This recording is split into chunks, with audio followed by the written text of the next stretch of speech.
Because it happens to be a Saturday morning, it's the 8th of March. Happy International Women's Day.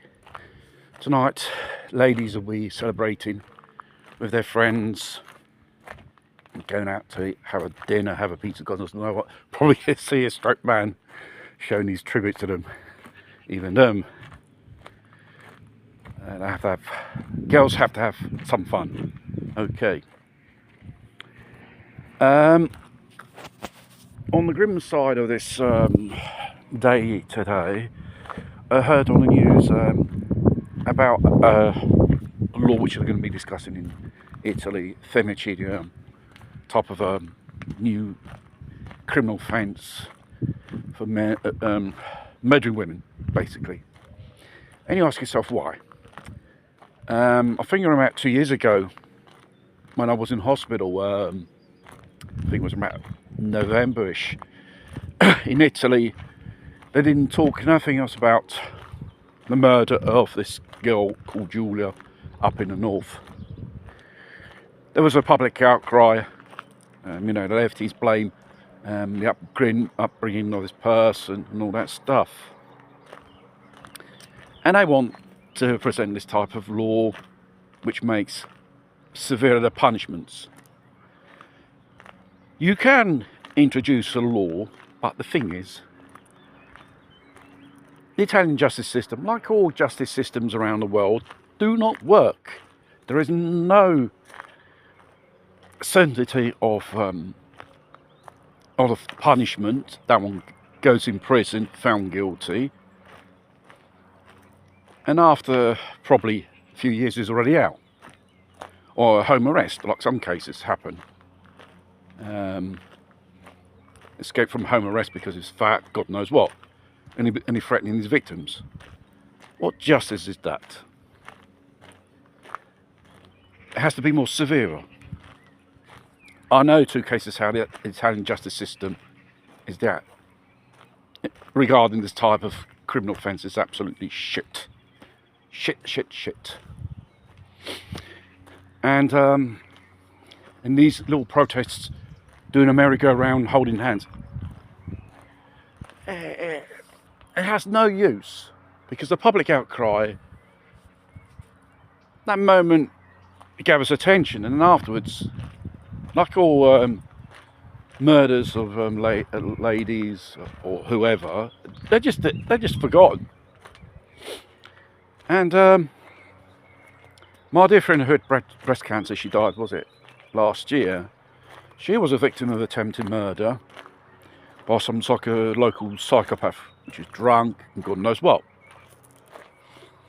And he tried to murder her, and only after 2 days she managed to report incident through the social services, coppers, the local health authorities. You think they would be sensitive on this subject? No, they were very, very cold. Even if there is a certain percosse rosa, which they call it here in Italy, which makes it more easier for those ladies who have been victims of their boyfriends or husbands or God knows what, because it's mainly them which are behind it. And in the end, what happened is what they call querela here for violence. She had to withdraw it from him. And then her solicitor, which was one of those attorneys, government attorneys appointed, said you could have legal aid granted if you went on with it. And I tell you, she was swearing and cursing to the solicitor on the phone. It's a classic case how it was a lady solicitor as well, so how easy they wash their hands on these people. There is another case which I can't give much details about it, not even tell you who it was, because they haven't even started this trial yet. It's one of my dear friends of mine. She's a disabled girl, and I think it was last year she did tell me about this case. And I think the local health authorities, social services, they called the cops and they reported this bloke, which happens to be her uncle, which is a notorious alcoholic, drug pusher, so lazy not to earn his living and living off the back of his auntie, her auntie, I should say, which happens to be one of the kids of her grandma. And what he done was horrible.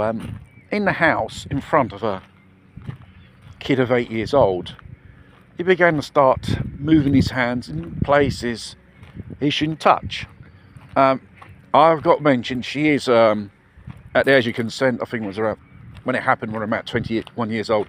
And don't forget, she's a disabled lady with diabetes,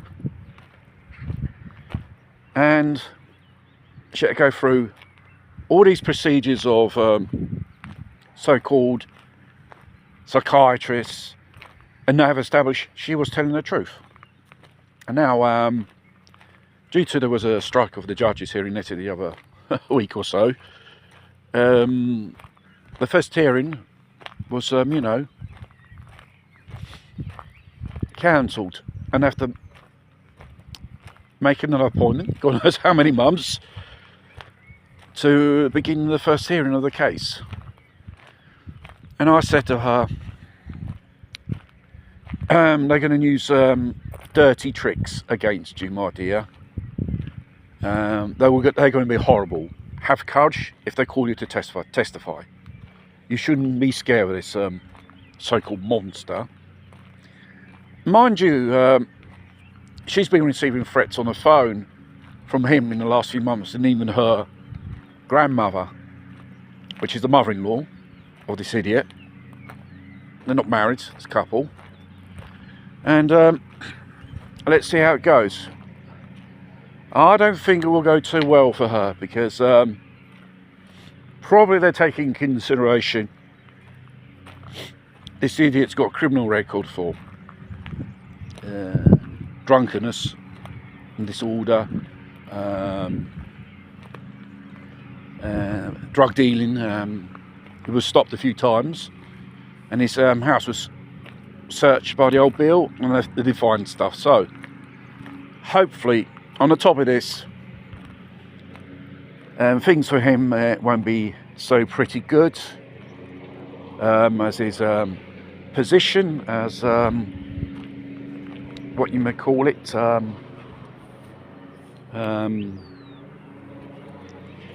as defender, as they say here in Italy, the person has to be prosecuted. But mind you, I do not have faith in the Italian justice system, because the villains in this country, probably through a technicality, they get away with it. And obviously the victims will become carnificers in this case, because they're going to be, because I know for sure what they call a counterpart, they're going to use psychological, gritty, third degree interrogations. And I said, you're going to have to be psychologically strong enough, my dear, to front this fucking bastard in court. Because I think it's very essential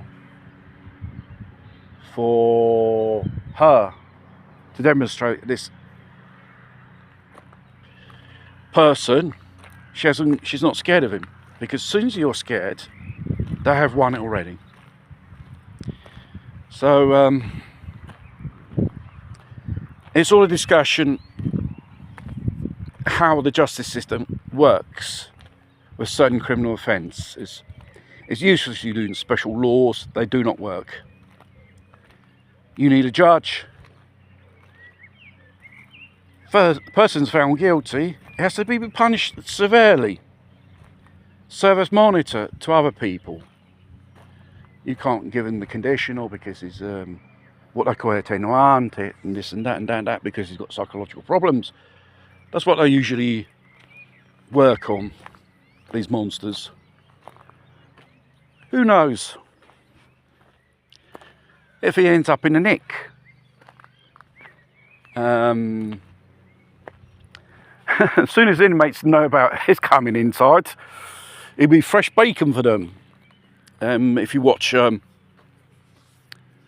bloke which I've been following about a month or two on YouTube, Behind Bars, he's an ex-inmate. He's walking the straight line now. He's a real good chap, and he has got experience of prisons. And obviously people sending me emails, writing in, telling stories about bacon bashers, which are those so-called kiddly fiddlers, or all those people who do horrific criminals, like type of murder, murdering old people, kids or whatever.